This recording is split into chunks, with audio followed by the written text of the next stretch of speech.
She couldn't stop the thoughts as she drove. Every image, every flicker of the past returned before her eyes with painful precision, as if someone inside her mind kept pulling back the curtains of memory and forcing her to look at what she most wanted to avoid.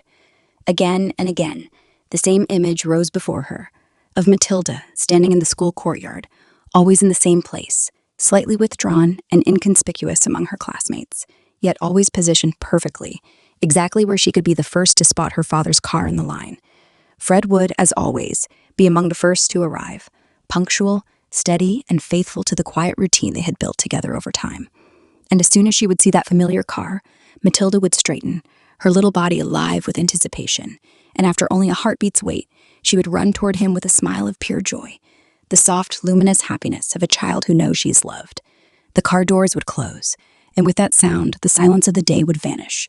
That small space inside the car would become their whole world, sealed, safe, and unbreakable. But now that image trembled in Anya's mind, fragile and quivering, ready to shatter under the weight of grief. She knew that today she would witness a different scene.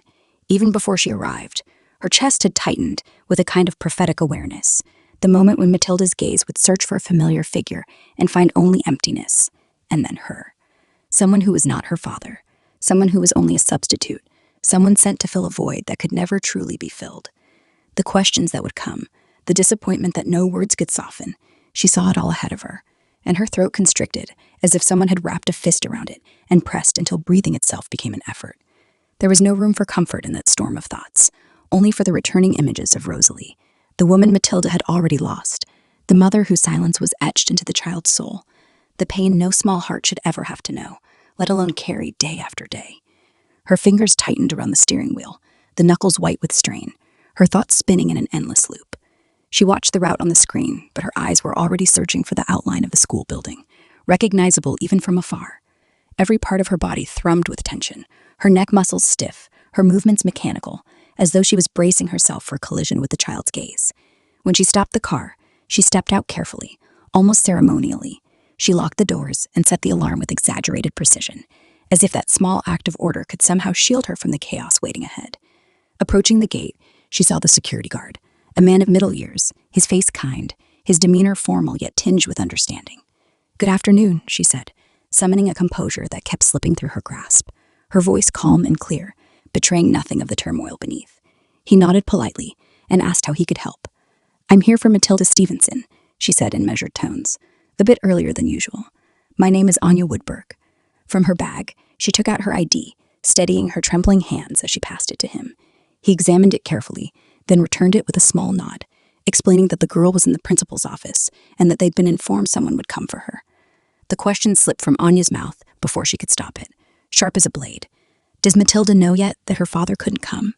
The guard only lifted his shoulders, his expression filled with quiet sympathy, offering no answer. Her steps toward the entrance were soft, yet inside her everything roared. The corridor leading to the office was painted in calm tones, but no color could soften the gravity of that moment. Each step was a battle between fear and the need to be present, to be truthful. When she reached the door marked secretary, she paused, closed her eyes, and drew in a deep breath, as if trying to summon within that breath a strength she wasn't sure she possessed. Then she knocked lightly, and when she heard the invitation to enter, she opened the door. The sight before her pierced straight through her. Matilda sat in a large, dark armchair, her small feet tucked beneath her, her backpack by her side, staring directly at her with hazel eyes, eyes that didn't know how to hide fear. His eyes, Fred's eyes. Anya felt that she no longer had the right to run. The man at the desk rose and introduced himself as Mr. Kochansky, the school secretary. He extended his hand with the measured courtesy of authority. She responded with a brief nod and a quiet Anya, but her attention had already turned to the girl. She forced a faint, tender smile, though inside everything was breaking apart. "Hello, Matilda," she said softly. The girl didn't answer. She just stared, her eyes wide, her little fists clenched, as if bracing herself against something she didn't yet understand, but already sensed was terrible. Kochansky's voice, gentle and careful, broke the silence. "Miss Anya came today instead of your dad." Silence thickened, heavy as stone. Anya felt as though her heartbeat had left her chest, pulsing somewhere outside her body.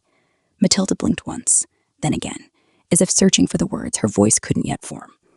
When Anya crouched in front of her and gently touched her small hand, cold and damp with sweat, the girl nodded faintly. Then suddenly, she gripped Anya's hand tightly, instinctively, as if clinging to the last safe place she knew. In that touch, in that searching gaze, there was already understanding.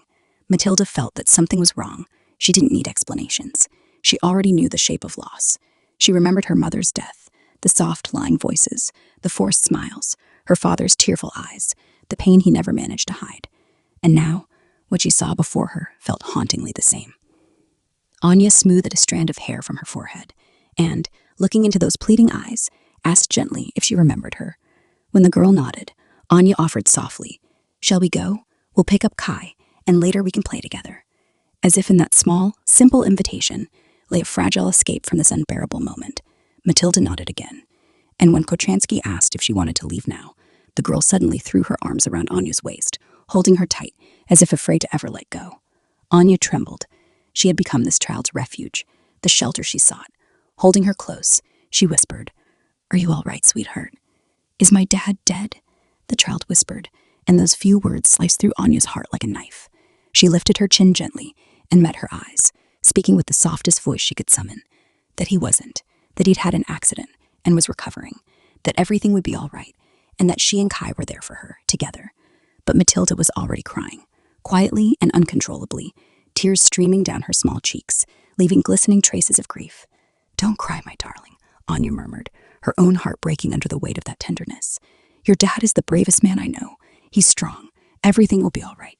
She held her close, like sheltering her under a wing, and looked up for reassurance from Kochansky, whose face was deeply moved.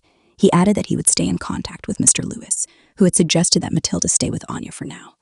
Anya nodded softly, promising the girl's safety with the solemnity of an oath. When Kochansky mentioned that Matilda should take a few days off from school, she agreed without a word, took the child's small hand, and slung the backpack over her shoulder. Together they left the school, Anya and the little girl who carried too much pain and too much hope. In that tiny palm resting in hers, Anya felt the full weight of a new chapter. Responsibility settled on her shoulders, but she no longer hesitated. She walked with quiet certainty, knowing that her duty now was to protect this child, to guide her, to be her anchor. After all, she was holding the hand of her daughter's half-sister. When Fred opened his eyes the next morning, he was met by the pale gleam of the hospital ceiling, a cold, impersonal light spilling from the fluorescent tubes above, spreading across the room like a ghostly reflection. He blinked several times, struggling against the haze that clung to his vision, as though trying to tear away a heavy veil that had settled over his eyes. His head throbbed with a dull but insistent rhythm. A sense of disorientation pressed against his chest, chilling and unfamiliar, like the silence before a storm, that fragile pause when the world itself seems to hold its breath, waiting for the first strike. He still didn't know where he was, or what had woken him, whether pain, memory, or simply the absence of sleep that forced the body back into wakefulness.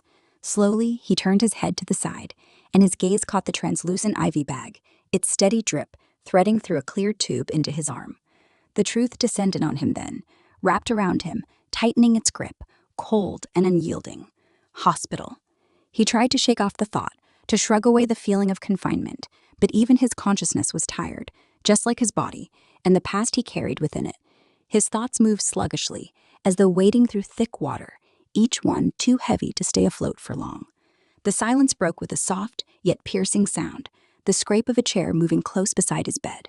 He turned toward the noise, and his gaze stopped on a figure that was both familiar and irreplaceable. His mother, Gertrude. She was leaning toward him, small, fragile, yet still somehow upright and dignified. Her hair, the color of dark flame, was gathered into a neat bun, pinned with black hairpins so unmistakably hers that they carried with them the scent of home and safety. Her hand was already on his cheek, gentle and warm, gliding across his skin as though confirming he was truly alive, truly breathing. It was the same touch she had used when he was a child, feverish and trembling, while she stayed awake through the nights, listening for every breath. "Mom?" he whispered, his voice hoarse and barely audible. Not the voice of a grown man, but the trembling murmur of a child seeking shelter in the only hands it trusts. "Hey, darling, you came back to me," she said softly. Her words were tender, wrapping around him like a blanket in the dark. The smile on her face was faint, strained, locked in an eternal battle with the tears begging to slip down her cheeks. In her eyes, there was relief, but also something else, something unspoken, hovering between them like the shadow of a sentence she hadn't yet found the courage to say. I was really starting to worry. I just wanted to see you awake, with your eyes open. Fred tried to smile, but his face remained rigid, exhausted, swollen, unwilling to surrender to any expression at all. Mom, everything's fine, he managed, though his voice was weak, uncertain, as if he himself were trying to believe the lie he was telling. I'm worried, she continued, still holding his hand. You were somewhere in between waking and drifting away. It was as if you were standing on a shore, and we could only watch and wait to see if you'd cross. But they took good care of you. They'll do a head scan today, just to be sure that everything's where it should be. Fred flinched slightly, trying to mask his unease with humor. Great. Another piece of damage to check for. The attempt at laughter was hollow, empty, and stripped of warmth. The joke dissolved into a bitter echo of helplessness, the sound of a man who knew that even his humor had lost its strength. He paused, and then, as if remembering something far more important than any medical procedure, he lifted his gaze to her and asked, Where's Matilda? Gertrude nodded quickly, with visible relief. She's with Charles. Don't worry, she's safe. A short but deep sigh escaped him, as though one thought, at least, had found a resting place. Yet the peace lasted only a moment, before a sharp pain cut through his abdomen, right where the stitches still held the wound together. He groaned, his face contorting, his hand instinctively moving toward the source, as if touch could quiet something that refused to be calmed. Is Dad here with her? He asked, his breath uneven, a sheen of sweat forming on his forehead. Gertrude lowered her gaze and answered in a steady tone. Charles is just finishing some paperwork. Her voice, however, had changed, softer now, cautious, as though concealing something that couldn't easily be spoken. Fred sensed it immediately. He recognized that shadow in her voice, the subtle tremor children learn to detect in their mother's whispers, when words hide more than they reveal. He looked her straight in the eyes, but hers darted away, searching for refuge in the floor, in the empty air between them. What's wrong? He asked, more alert now, his tone firming. What's happening? Mom, don't stay silent. Tell me the truth. Don't play games with me. Gertrude drew in a long, deliberate breath, a breath that seemed to take forever, like the gathering of strength before a confession that can't be spoken without breaking something inside. She turned to him with a grave look, her eyes reflecting the weight of the moment. The time for hiding was gone. In the hallway, she began, carefully. I ran into a woman named Anya. In that instant, Fred forgot the pain, the stitches, the sterile smell of disinfectant, the pulse beneath his skin. The world stopped. Everything around him froze in a single, suspended moment. His heart dropped, fell from his chest, and stopped somewhere in his throat, heavy, unspoken, exposed. All the years of concealment, the layers of silence he had built so carefully, all the words he had buried deep, had shattered in one breath, fragile as glass, breaking under the weight of truth. He had never found the strength to tell them, to open the box where he'd locked his secret, sealed with fear and guilt. How could he explain that he had broken what they had built, yet in doing so had brought into the world a small, innocent life that deserved every ounce of love he could give? How could he admit that he had failed to be everything, a good husband, a faultless son, and had managed only to be a father? Panic swelled in his chest, rising like a river after sudden rain. Yet with immense effort, he forced his face to stay still, unbetraying and composed, though deep inside, everything had already begun to collapse. Gertrude laid her hand on his shoulder, warm, steady, and reassuring, as though she was once again offering him the same refuge she had given him as a child. In her gaze there was no judgment, no reproach, only sorrow and understanding, the deep, quiet kind that only mothers know how to give. I know, my son, she said softly. I know everything. Fred looked away, his heart thudding as though caught in the open, exposed in its rawest form. He wanted to speak, to find words of justification, but they remained trapped inside him, unspoken and heavy. But right now, she continued, as if reading his thoughts, you need peace. Everything else can wait. I won't press you. Just rest. When the time comes, we'll talk. He nodded faintly, his throat tight, words betraying him at every attempt. Is Anya here? He asked quietly, almost timidly, as if unsure whether he had the right to ask at all. Gertrude's lips curved into a gentle smile, her eyes trembling. She is, she said softly. Matilda spent the night with her. Fred's heart skipped a beat so suddenly that even the monitor beside his bed gave a short, sharp beep. Gertrude smiled through the tears glimmering in the corners of her eyes, though they never fell. "Oh, Fred, that was sweet, truly. Anya came to pick Matilda up from school yesterday. They spent the whole day together, and the night too. She was gentle with her, caring, as if she'd been doing it all her life. We didn't yet know what had happened to you. It wasn't until this morning that Ian called and told us everything." Fred closed his eyes, as if trying to crawl out of his own body, to escape the bed that held him captive, the helplessness that pressed against him like a physical weight. All he wanted was to reach her, to make up for everything he had missed, to say the things he had never been brave enough to say in time, to repent, or at least to be present. But he lay there, broken and weak, while the people he loved gathered around him, and he could do nothing but breathe. "I'm sorry," he murmured, more to himself than to anyone else, because he wasn't sure those words could ever reach her, no matter how much he meant them. Gertrude brushed her hand through his hair, in the same soothing motion she had once used when he was a boy, waking from bad dreams. The gesture was the same, yet its meaning had deepened. It now carried layers of comfort, forgiveness, reconciliation, and the quiet reminder that he had never been truly alone. "My son," she whispered, her voice carrying the weight of all her years and the strength she had somehow kept, even when her world was breaking. "Rest now. We'll handle everything else slowly. Together." He wanted to say something more, to ask, to reach for the words, but they remained caught inside him, thick and stubborn, as if his body itself were standing in the way. Still, one thought slipped out, fragile but insistent. "And what about Kate?" His voice was faint, but the meaning tore through the silence like a whisper in a storm. Gertrude looked at him closely, as if measuring whether he was ready to face the truth of his own life. And when she saw that he was, she said the name for him. "Kai?" Her lips trembled as the name passed over them, her voice quivering like a fragile flame in the wind. Yet her eyes shone softly, tenderly, filled with the kind of love that had waited far too long. "She's here too," she whispered, her tone warm enough to thaw the coldest corner of his soul. "Imagine that. Your child. My grandchild. My heart could burst. I can barely keep quiet, but I promised myself I wouldn't say a word until you were strong enough to stand, to look her in the eyes." Fred only nodded. His eyes glistened, and something inside him gave way.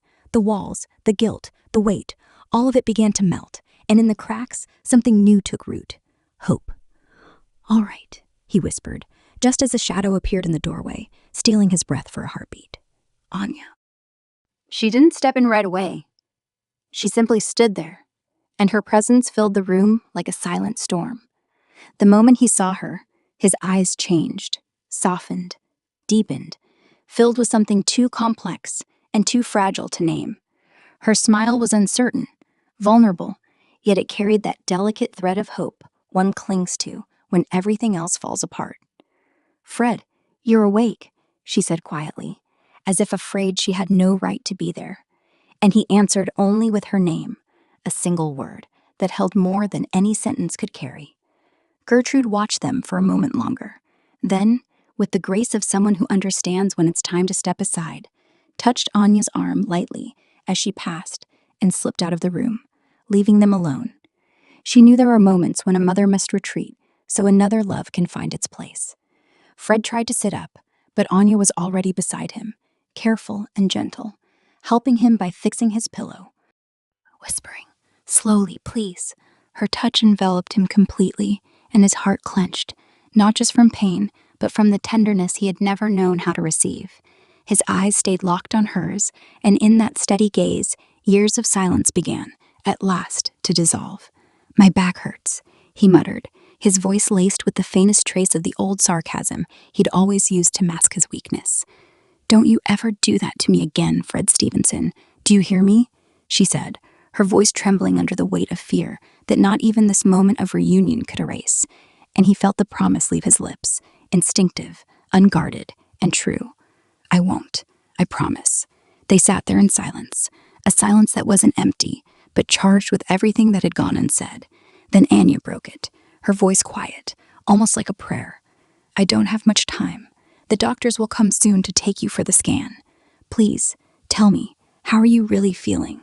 Her eyes were open and fragile, and when they met his, the meeting was softer than a whisper, yet stronger than any word ever spoken. "I'm alive," he said with a faint smile, only to receive a gentle but firm slap on the arm, like a silent protest against his attempt at humor. Seriously, Anya, I'm better. My head feels like I'm trapped in some dream I can't wake up from. Hazy and heavy, like after a sleep so long it leaves you more tired than when you lay down. That's how I feel. Tired, confused. And you? How are the children?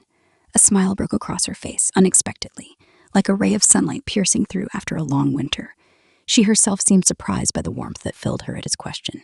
Simple, yet enormous, because it came from him, from his attention. They're fine. They've been asking about you. Your mother already spoke with them, at least with Matilda. Then, with a trembling voice, he said, Anya, thank you. Thank you for being there for Tilly. I don't know what I'd have done without you. I couldn't leave her, Fred. Her words were soft, and his hand on her cheek turned them into light. I still can't believe any of this happened. Lewis called and told me everything. He asked me to take care of your daughter. How could I say no? Fred's fingers brushed gently along her cheek, as if touching something fragile and precious. His eyes held nothing but awe, as though he saw in her everything he had ever searched for. And Kai? He asked. She's fine. She slept with Matilda in the same bed. They played together. It's as if they've always been sisters. You're a miracle, Anya, he said, and a flush of color bloomed across her cheeks. She didn't dare admit how much she had missed him, but the way her face rested against his palm spoke louder than any confession could. Then the phone rang. She looked at the screen, and the name was unmistakable. Lewis. She answered, her voice turning cool, clipped. Detective Lewis, good afternoon.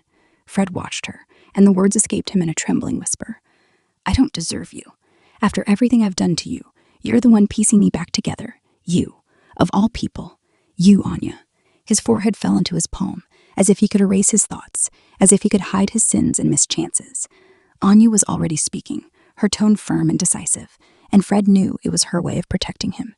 No, he's not in a condition to talk, she said, her eyes softening for just a moment. He gave her a small, boyish smile, full of apology, and reached for her hand, silently, without a word. She took it immediately, her grip warm and steady, an anchor holding him in place. He just regained consciousness, she continued, her voice carrying anger, fear, and love all at once. Fred closed his eyes and whispered, It's all right. Don't be angry with him. But Anya remained unyielding, her words sharp as a blade. Just continue without him for a few days. Fred squeezed her hand more firmly, knowing that behind that sharpness was only fear. Give me the phone, Anya, he said quietly. She shook her head. I've got it under control. But when she met his gaze, deep and unwavering, she knew she had no choice. With a sigh, she handed him the phone, and a faint but genuine smile flickering across her lips. He returned it, and in that shared smile lay everything they hadn't said aloud. Hello, he said, his voice weary but warm.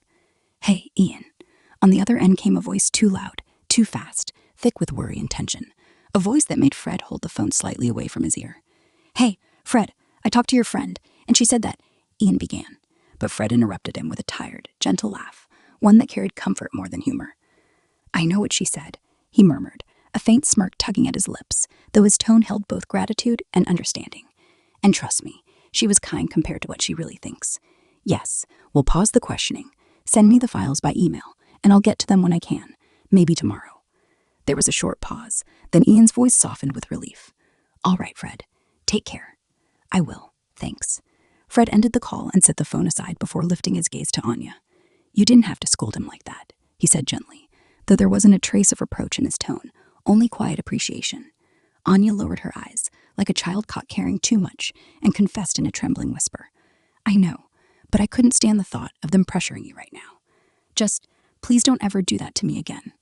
Her voice wavered, soft and fragile, carrying the kind of vulnerability she rarely allowed herself to show. You have no idea what it was like, she added, barely audible, and in that whisper lived a year's worth of suppressed fear. Fred didn't interrupt her. He watched her with eyes full of something deeper than words, tenderness, understanding, and compassion that didn't need to be spoken. He took her hand in his carefully, as if it was something breakable, and pressed it against his chest to let her feel the rhythm of a heart that, somehow, was still beating. I'm a big boy, he tried to joke, his tone weary, but tinged with that familiar, gentle humor. Anya shuddered, her whisper both firm and trembling, as though trying to mask her own fragility. I don't care. You're not allowed to do that to me again, Fred. Not to me, not to the girls. The words cut through him, not because they reproached, but because they carried the weight of love, love that didn't demand explanations, only the promise that he would stay. Fred's breath deepened, heavy, uneven, burdened with everything that had been locked inside him for far too long. I felt useless, he admitted, barely audible, speaking more to himself than to her. But she heard the pain behind it. Anya shook her head almost defiantly, and before he could meet his gaze, she leaned down and kissed the fingers she still held. Her lips were soft, warm, and that brief, simple touch was stronger than any spoken comfort. It was an admission that he still belonged to her, that she still refused to let him go. "You're a fighter," she whispered, her voice trembling with conviction. "You gave yourself to something you believed in. The fact that the system failed you doesn't mean you've lost." Fred closed his eyes, wanting to hold on to that moment, to etch it into his memory so no pain could erase it. He felt his blood stir again, no longer sluggish, but alive, awakened by her touch. "Anya?" He said her name slowly, like a prayer. "Could you bring the girls? I really want to see them." His voice carried naked longing, raw and honest, like a cry that had waited too long to be spoken. He hadn't seen them since the incident. He didn't even know if Kai understood that her father was here, in the same building, within reach.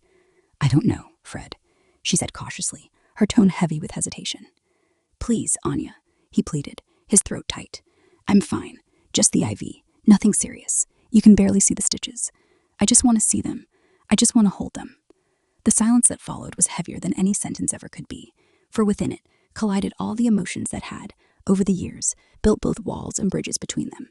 In that silence lay a truth neither of them could deny, that an unresolved thread still bound them, something that had not faded despite time and wounds. "All right," she yielded at last, her voice softened by the surrender of love rather than reason. "But don't get too excited. I'll bring them in. They can stay for a short while before the doctor comes. We both know they shouldn't really be here." "But you'll bring him anyway," he said with a faint smile, certain of both what he knew and what he felt. She sighed, giving him a gentle, reproachful look, but her hand remained in his. He drew her closer, and she, suddenly tender, placed her hand on the back of his head and bent down to press a soft kiss to his forehead. It was brief and quiet, yet priceless to him. "Thank you," he whispered as she straightened up. "As if I could have refused," she murmured, her voice rough with emotion, trying to sound firm, but failing to hide the tremor in her tone. "I'll be right back. But while I'm gone, don't even think about losing consciousness. Understood, Fred?" "Of course," he said, watching her as she backed toward the door, afraid that if he looked away even for a moment, she might vanish. When she finally disappeared beyond the doorway, he sank deeper into the pillows and closed his eyes. A smile lingered on his face despite the pain, because Anya Woodberg had just kissed his forehead. He replayed that moment over and over in his mind, wondering whether it had been a passing gesture or a confession of something both of them had hidden for far too long. The door burst open, and Matilda ran in, shattering the quiet with her cheerful cry. "Daddy!" Anya followed, gently chiding her. "Honey, no shouting in the hospital." The girl was already at the bedside, smiling, restless and full of life. Behind them, quiet and hesitant, stood Kai, clutching tightly at the hem of Anya's jumper, her glasses slipping down her nose, her wide eyes cautiously taking in the scene. Fred reached out his arms, and Matilda climbed onto the bed with ease, chattering endlessly, while Kai tentatively touched his hand, only to pull back at once, as if afraid to linger in that touch too long. In that moment, Fred felt something pure and absolute, happiness so real it erased the pain, even if just for a breath. All three of his girls were there, his Tilly, his Anya, and the little girl who still stood on the threshold of his life, waiting for him to call her in. He breathed in rhythm with Matilda, who lay against his chest, while Kai watched him silently, her gaze full of longing and uncertainty that made Anya's heart tighten. It was a sight where love, guilt, and hope intertwined, and Fred knew this was a moment he would keep forever, no matter the pain, no matter what still awaited them. Kai's small fingers clung to the fabric of Anya's jumper, as though in that small piece of cloth she could find all the safety and shelter the world had denied her. Anya looked down and felt the trembling beneath her hand, not from cold, but from something far deeper, something nameless yet powerful enough to lock an entire being within itself. Slowly, almost reverently, she knelt down to the child's level and cupped her fragile face in her palm, as if to lift it out of the darkness that struggled to find its own voice. Kai raised her eyes clouded with unspoken questions that had never learned to become words, but lived instead in the body, in every hesitant twitch and shift on her toes. Her lips stayed closed, but every nuance of her posture spoke in their place. And Anya, lowering her voice to a whisper, said softly, "I know, sweetheart." She wasn't sure if the girl would understand the words, but she knew the look, the touch, the presence would speak instead. And indeed, Kai understood, for in the next moment, almost imperceptibly, she took a small, uncertain step forward. She did not let go of Anya, did not leave the shelter, but she moved, answering the quiet call that rose from within. Fred saw it, first with his eyes, then with his whole body, that trembled as though touched by a forgotten fragment of life. His vision cleared. The weariness that had clouded his gaze gave way to a light only recognition can bring. He saw his Kai, not as a shadow, not as a memory, but as something real, standing before him, small and fragile, and pressed close to Anya. His heart clenched painfully. He lifted his hands, slowly and carefully, like a man who knows one wrong move could shatter the fragile beauty of the moment, and reached toward her, not with words, but with a gesture. The same gesture he had once used to call to Matilda. The gesture that said, "Come." That said, "I'm here." That said, "I want you here." But Kai didn't move. She stayed close to Anya, almost fused to her side, her feet rooted, her body bent, as if trying to crawl back into the safety where no risk existed. Her eyes were fixed on Fred, but her legs would not obey. The distance between them was not measured in steps, but in years. Anya placed her hand on the girl's back, soothing her with gentle strokes, searching for her gaze. When Kai finally looked up, her eyes wide and uncertain, Anya spoke in a whisper that carried the essence of trust. "It's all right, Kai. If you want to, you can." Fred lowered his hands then, as if to show there was no demand, no pressure, only offering. He placed his palm over his chest, a simple, quiet motion that seemed to leap across all barriers and reach Kai directly. Her small fist tightened and loosened, her body trembled, and her lips parted, but no sound came. And then, as if deciding in that instant to believe, she released Anya's jumper, one finger at a time, and took a step forward. It was a small, hesitant step, yet it held her need to belong, her fear of rejection, and her childlike hope. She paused, then took another step. Slowly, uncertainly, but with quiet determination, she approached the bed. When she reached him, she lifted her gaze from beneath her lashes, seeking permission, seeking proof that she was wanted. Fred, barely breathing, opened his arms again, not as a command, but as a promise. Kai climbed onto the edge of the bed, and in that movement, in that tiny ascent, it felt as though she crossed the distance of an entire lifetime. Fred received her gently, almost reverently, his hands trembling, yet steadfast. She pressed against him, delicate, weightless, yet whole, resting her head upon his shoulder, just as Matilda had before her. And in that embrace, in that sacred silence, Fred held both his daughters for the first time, and his heart, long scattered and scarred, at last came together. In their breaths, in their presence, in that wordless quiet that spoke louder than anything else, he found what he had been searching for all his life: home. Then he lifted his eyes and saw her. Anya stood a few steps away, silent and still, like a shadow that never leaves, like a pillar he leaned on without realizing it. Yet her eyes said everything. They held understanding, sorrow, forgiveness, and strength. Everything she had never spoken out loud. Fred looked at her as though beholding a miracle, and in that gaze, he recognized an entire life, lost once, but somehow returned. Their eyes met across the children, across years of silence, and in that meeting, there was no judgment, no demand, only a quiet, almost sacred connection. Fred gave a faint nod, as if to say, "Thank you for keeping them safe for me." Anya placed a hand over her heart, closed her eyes for just a moment, and when she opened them, peace shone within. In that moment, they were no longer two people separated by life, but something else entirely. Two souls who, despite everything, had found a place where love no longer needed to be spoken, because it was there, clear and whole, enough in itself.